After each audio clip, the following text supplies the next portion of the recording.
आज ईरान और इजराइल युद्ध केवल दो देशों तक सीमित नहीं रहा है। आज यह युद्ध संपूर्ण विश्व को अपने चपेट में ले रहा है और अगर भविष्य में यह युद्ध लगातार चलता रहा तो आगे आने वाले समय पर जितने भी विकसित देश हों, चाहे विकासशील देश हों, चाहे अविकसित देश हों, हर देश के अंदर वहाँ का आम जनजीवन अस्त व्यस्त हो जाएगा। हाल ही में हमने देखा कि ईरान की जो रिफाइनरी है उस पर अमेरिका द्वारा अटैक किया गया, हमला की गई, बमबारी किया गया। बदले में ईरान ने जितने भी खाड़ी देश हैं उनमें उनके रिफाइनरी हों चाहे गैस प्लांट हों, सब पे बमबारी करना स्टार्ट कर दिया है। कतर के अंदर विश्व के सबसे बड़े नेचुरल गैस के प्लांट पर ईरान ने हमला किया। संयुक्त अरब अमीरात के अंदर उन्होंने पेट्रोलियम रिफाइनरी पर हमला किया। अन्य जितने भी खाड़ी देश हैं सबके पेट्रोलियम जो रिफाइनरीज हैं उन पे अब हमले किए जा रहे हैं। सोचिए कि अभी केवल हरमुज़ खाड़ी के अंदर ईरान ने केवल जो नेचुरल गैस के सिलेंडर से उनके जहाज़ों को रोका था, कुछ समय के लिए रोका था, तो कितने क्राइसिस हुए हैं हमने देखा है। चाहे वो शहर के एक छोटे से कोने में रहने वाला व्यक्ति हो, चाहे गांव में रहने वाला व्यक्ति हो, हर व्यक्ति का जीवन उस एक सिलेंडर के कुछ सिर्फ रोकने की वजह से इतना प्रभावित हुआ है। लेकिन आज तो सीधे सीधे पेट्रोलियम संसाधनों को नष्ट किया जा रहा है। अगर यह युद्ध लंबे समय तक चलता रहा, इसी तरह पेट्रोलियम संसाधनों को नष्ट करते रहे, तो आगे आने वाले समय पर विश्व के अंदर, चाहे वो विकसित देश हो, चाहे विकासशील देश हो, चाहे अविकसित देश हो, हर देश के अंदर आम जनजीवन अस्त व्यस्त हो जाएगा। क्योंकि आज की डेट में हमारा जीवन ऊर्जा पर इतना निर्भर हो चुका है कि ऊर्जा के बिना अपने जीवन के 1 घंटे काटने मुश्किल हो जाएंगे। और चाहे आज हम देख रहे हैं कि पंजाब में उत्पादित होने वाला गेहूं केरल में यूज किया जा रहा है, गुजरात में उत्पादित होने वाला कपास अरुणाचल प्रदेश में यूज हो रहा है। ये कैसे हो पा रहा है? ट्रांसपोर्टेशन से। हम यहाँ से ट्रांसपोर्ट करके किसी भी वस्तु को दूसरी जगह पहुँचा रहे हैं और ट्रांसपोर्टेशन के लिए मूल चीज़ है ईंधन, और वह ईंधन कहाँ से आ रहा है? इन्हीं खाड़ी देशों से। आज विश्व की अधिकांश ऊर्जा आपूर्ति या पेट्रोलियम पदार्थों की आपूर्ति खाड़ी देशों से की जा रही है। जब इन खाड़ी देशों के पेट्रोलियम रिफाइनरी या जितने भी ये ऊर्जा संसाधन हैं इनको नष्ट कर दिया जाएगा तो विश्व के अंदर ऊर्जा की आपूर्ति कैसे होगी? वैसे पहले से ही हमारे पास ऊर्जा संसाधन सीमित मात्रा में थे। विश्व पहले से चिंता में था कि हम कैसे नए ऊर्जा के संसाधन ढूंढें। हम सोलर एनर्जी की ओर बढ़ रहे थे, हम नेचुरल एनर्जी की ओर विंड एनर्जी की ओर बढ़ रहे थे। तब हमको क्राइसिस था जब हमका समुचित उपयोग कर पा रहे हैं। आज संसाधनों का दुरुपयोग किया जा रहा है, उनको नष्ट किया जा रहा है, तब विश्व के हालात क्या होंगे? ना केवल पेट्रोलियम पदार्थों तक, अगर पेट्रोलियम पदार्थों की कमी विश्व में हुई तो हर चीज के मूल्य 2 गुने 3 गुने हो जाएंगे। बाकी देशों को तो ठीक है, लेकिन जैसे हमारे भारत जैसे देश जिनकी जनसंख्या बहुत ज़्यादा है, यहाँ अगर खाद्य आपूर्ति का संकट हुआ, खाद्य संकट हुआ, और खाद्य संकट तो होना ही है, हर राज्य हर चीज़ का उत्पादन नहीं कर पा रहा है। आज मध्य प्रदेश के अंदर गेहूं हो रहा है तो महाराष्ट्र के अंदर दूसरा पदार्थ हो रहा है, तो गुजरात में कुछ और हो रहा है, राजस्थान में कुछ और हो रहा है। हम सब खाद्य पदार्थों का इधर से उधर परिवहन करके ही आपूर्ति को व्यवस्थित करके रखा है। लेकिन आज अगर इस युद्ध पर समय रहते विराम नहीं लगाया गया, संपूर्ण विश्व के हालात बद से बदतर हो जाएंगे। आज हम अमेरिका की हालात देख रहे हैं, अमेरिका की तानाशाही देख रहे हैं कि जब भारत और पाक का मैटर आता है पीओके के समय, पीओके को लेके, तब आप मानवाधिकारों का हवाला देने लगते हो कि मानवाधिकारों का हनन हो रहा है। लेकिन आज ईरान के अंदर आपने करीब 160 मासूम छात्राओं की बम गिराने से हत्या कर दी, मार दिया, तब मानवाधिकार कहाँ गए थे? आपने वेनेजुएला के अंदर घुस के वहाँ के राष्ट्राध्यक्ष के ऊपर आरोप लगा के आपने उठा लिया, तब मानवाधिकार कहाँ गए थे? तो एक श्रीमद् भगवत उसमें रामायण में कहा गया, समर्थ को नहीं दोष गोसाई। आज के समय में समर्थवान जो ताकतवर व्यक्ति है उसका कोई दोष नहीं, उसकी कोई गलती नहीं है। सिर्फ गलती उस व्यक्ति की है जिसके पास शक्तियां नहीं है, ताकत नहीं है। आज हम देख रहे हैं, चाहे वो खाड़ी देश हो, चाहे वो अमेरिका हो, चाहे रूस हो, चाहे चाइना हो, हर देश के अंदर कुछ ना कुछ मूलभूत चीज़ें हैं जिसने उनको शक्ति संपन्न बनाया है, उनको समर्थवान बनाया है। खाड़ी देशों के पास पेट्रोलियम हो गया, चाइना के पास खनिज संसाधन हो गए, और वह मानव संसाधन का भी समुचित उपयोग करके टेक्नोलॉजी में आगे बढ़ रहा है। तो अब आवश्यकता है कि हम अपने देश को भी, अब भारतवर्ष को भी इतना सशक्त बनाएं। तो अब बात यह आती है कि अगर सशक्त बनाएं तो बनाएं कैसे? तो सशक्त बनाने के लिए सबसे पहले हमको इस तरफ अपना ध्यान आकृष्ट करना होगा कि हमारे पास संसाधन क्या हैं, रिसोर्सेस क्या हैं। तो हम देखते हैं कि हमारे पास दो रिसोर्सेस मूलभूत हैं। पहला तो हमारे पास जनसंख्या, हमारे पास पॉपुलेशन बहुत अच्छी है, और दूसरा कृषि भूमि। हमारे देश के लगभग 70% आबादी किसान है। अगर हम इन दो शक्तियों के बीच, इन दो संसाधनों के बीच सामंजस्य स्थापित कर लें तो भविष्य में हम एक अपने देश का अच्छा विकास कर पाएंगे। और ऐसी कभी कोई परिस्थितियां पड़ती हैं, क्योंकि हमेशा समर्थवान शक्ति संपन्न देश शक्ति से कमजोर देश के ऊपर ऐसे ही आरोप लगाकर उसकी जो संप्रभुता है उसको खंडित करता है और अपनी तानाशाही चलाता है। जैसे वेनेजुएला के अंदर देख लीजिए, एक राष्ट्राध्यक्ष को दूसरे देश की सेना देश के अंदर घुस के उठा के ला रही है। तो ऐसी स्थिति कभी भगवान ना करे हमारे देश के अंदर आए। उसके लिए जरूरत है कि हम अपने देश को सशक्त करें, और सशक्त करने के लिए हम कुछ चीज़ों पे अपना ध्यान लेके जाएंगे, क्योंकि दूसरे संसाधन एकत्रित होने का हम इंतजार नहीं करेंगे कि भगवान की कृपा हो तो हमारे अंदर पेट्रोलियम निकल आए, कि हमारे देश के अंदर जो भी खनिज है उससे ज़्यादा खनिज मिल जाए। लेकिन जो संसाधन है उनका तो समुचित उपयोग कर सकते हैं। आज हम सरकारों के भरोसे बैठे हैं कि सरकारें ये निर्णय करें, सरकारें ये निर्णय करें, और सरकारें अपनी पार्टियों के बारे में सोच रही हैं, अपनी कुर्सियां बचाने के बारे में सोच रही हैं। तो राष्ट्र ना सिर्फ प्रधानमंत्री का है, ना सिर्फ राष्ट्रपति का है, भारत के हर नागरिक का बराबर से यह देश है।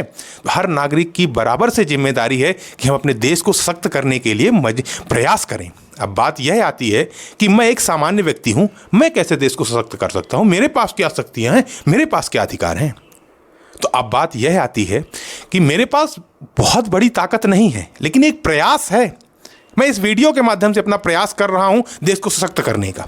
उस प्रयास के बारे में मैं बताऊंगा कि आज हमारे देश के अंदर जितना भी कृषि भूमि है, जितनी भी कृषि भूमि है, उसमें हम परंपरागत, अधिकांश क्षेत्रों में परंपरागत खेती की जा रही है। हम वही गेहूं, वही धान, वही चावल बो के हम परेशान हो चुके हैं। हम केवल खेती हमारे लिए सिर्फ जीविकोपार्जन का साधन बन चुकी है कि इस तरह हमारा जीवन चलता रहे। रीज़न क्या है कि खेती में केवल वही लोग इन्वॉल्व हैं जिनका थोड़ी सी शिक्षा का स्तर कम है, जो कम पढ़े लिखे हैं। जैसे ही हम थोड़ा बहुत पढ़ लिख जाते हैं, हम तुरंत खेती से दूर होते हैं, हम तुरंत बड़े शहरों की ओर भागते हैं। किसके लिए? नौकरी करने के लिए। आप ये मानिए कि आप अगर नौकरी कर रहे हैं तो आप किसी चीज़ का उत्पादन नहीं कर रहे हैं, किसी उत्पादित वस्तु को केवल व्यवस्थित कर रहे हैं। तो आज अगर डॉलर भारत के रुपए से, हमारे रुपए से मजबूत हुआ है, तो रीज़न क्या है? व्यापार घाटा। और व्यापार घाटा क्यों होता है? जब हम वस्तुओं का आयात अधिक करते हैं और निर्यात कम करते हैं, तो हमारी क्या होती है? हमारे ऊपर कर्ज बढ़ता जाता है और मुद्रा का हमारे क्या होता जाता है? अवमूल्यन होता जाता है, और डॉलर हमारी तुलना में बढ़ता जाता है। अब बात यह आती है कि हम कृषि से रुपए को कैसे मजबूत करेंगे। जब हम देश के अंदर वस्तुओं का उत्पादन बढ़ाएंगे, तो ऑब्वियस सी बात है कि जब वस्तुओं का उत्पादन अधिकांशतः हमारे देश के अंदर होगा, तो हमें निर्यात पर निर्भरता कम, आयात पर निर्भरता कम हो जाएगी, और आयात पर निर्भरता कम होने के साथ साथ हम अपने निर्यात को भी बढ़ा सकेंगे। अब बात यह आती है कि उत्पादन कैसे करें।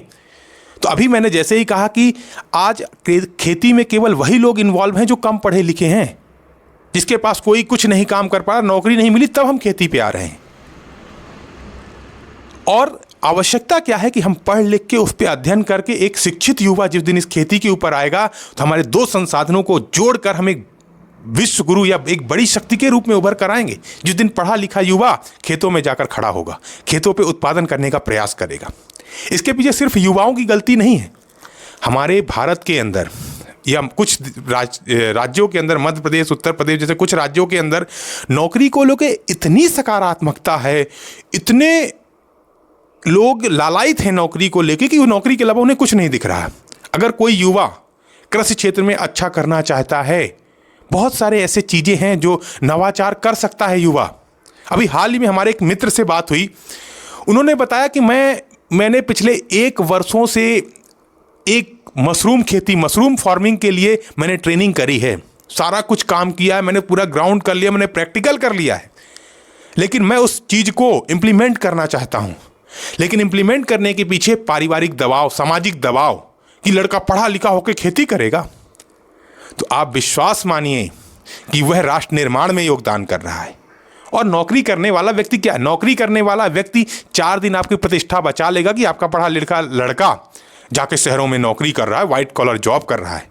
लेकिन विश्वास मानिए, जिस दिन उसने खुद का उद्यम खड़ा कर दिया तो अपनी आर्थिक स्थिति तो सशक्त करेगा ही, ऐसे 10 नौकरी वालों को अपने पास रखेगा और साथ ही राष्ट्र निर्माण में भी योगदान करेगा। यदि हम किसी चीज़ का प्रोडक्शन करते हैं तो हम उसको निर्यात करेंगे और आज नहीं तो कल हमारा रुपया डॉलर के मुकाबले धीरे धीरे बढ़ना स्टार्ट कर देगा।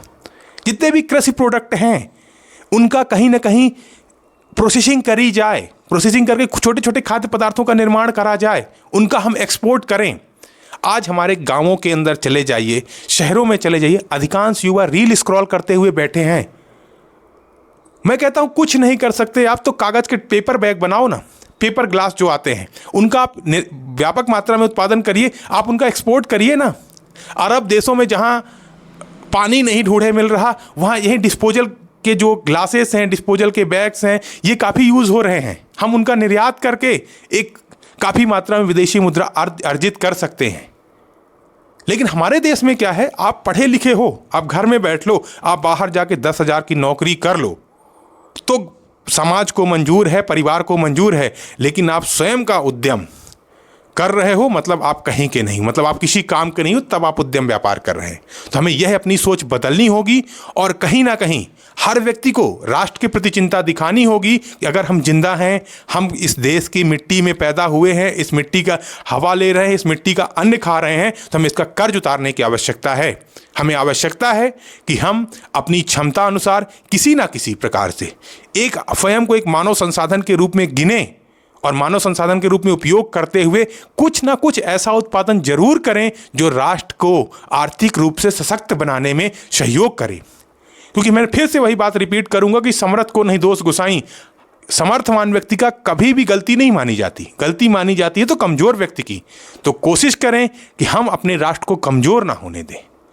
इसलिए आप सभी से आग्रह है कि समाज के लाख विरोध झेल लो, लाख अवहेलनाएं झेल लो, लेकिन आपकी जो इच्छा है, आपके अंदर जो हुनर है, जो क्षमता है, उसका उपयोग करिए और अपने को एक उत्कृष्ट मानव संसाधन के रूप में बनाइए। क्योंकि हम क्या देख रहे हैं कि आज समाज केवल सरकारी नौकरी की तरफ भाग रहा है, सिर्फ सरकारी नौकरी की तरफ। मैं मान सकता हूं कुछ प्रतिशत छात्र हैं जिनके अंदर क्षमताएं हैं कि वो पूरा दिन बैठ के पढ़ सकते हैं, पढ़ने के अलावा वो कुछ और नहीं सोच पा रहे हैं, तो ठीक है, उन्हें करने दीजिए ना तैयारी। अगर आपके अंदर दूसरे क्षेत्र में क्षमताएं हैं, कुछ भी करने की क्षमता है, तो आप उस फील्ड में जाइए। क्योंकि अगर आपने मछली को उड़ने की क्षमता से आंका तो मछली हमेशा फेल होगी। मछली को तैरना आता है और अगर आपने उसको चिड़िया के साथ उड़ने में कंपेयर किया तो हमेशा फेल होगी ना। तो मछली को तैरने दो और चिड़िया को उड़ने दो। जिसके अंदर जो क्षमताएं हैं आप अपनी क्षमता अनुसार काम करिए। क्योंकि हम देख रहे हैं कि अधिकांश छात्रों के अंदर, युवाओं के अंदर क्षमताएं हैं, लेकिन वो समाज के, परिवार के, गार्जियन के दबाव में बैठे हैं। तो आपको यह दबाव का जाल तोड़ना होगा। क्योंकि आज नहीं तो कल आपको जीवन एक ही बार मिला है, तो आज नहीं तो कल आपको जीवन को लेकर पछतावा होगा कि समय रहते हमने सही निर्णय क्यों नहीं लिया। क्योंकि गलत निर्णय, जुआ, शराब, यही सब आपका जीवन बर्बाद नहीं करते, लेकिन गलत निर्णय लेकर आजीवन गलत ट्रैक पे मेहनत करते रहना भी इन सब दुर्व्यसनों से ज़्यादा आपके जीवन को प्रभावित करता है। इसलिए आप सभी से आग्रह है कि समाज का लाख विरोध करो, सब कुछ कर दो, लेकिन अपनी क्षमता अनुसार हर कार्य को करिए। क्योंकि यह कार्य सिर्फ आपके जीवन को, अपनी क्षमता अनुसार कार्य ना करके सिर्फ आप अपने जीवन को नष्ट नहीं कर रहे हैं, राष्ट्र को एक विशेष मानव संसाधन से वंचित कर रहे हैं जो कहीं ना कहीं राष्ट्र निर्माण में और राष्ट्र की आर्थिक शक्ति के लिए आवश्यक है।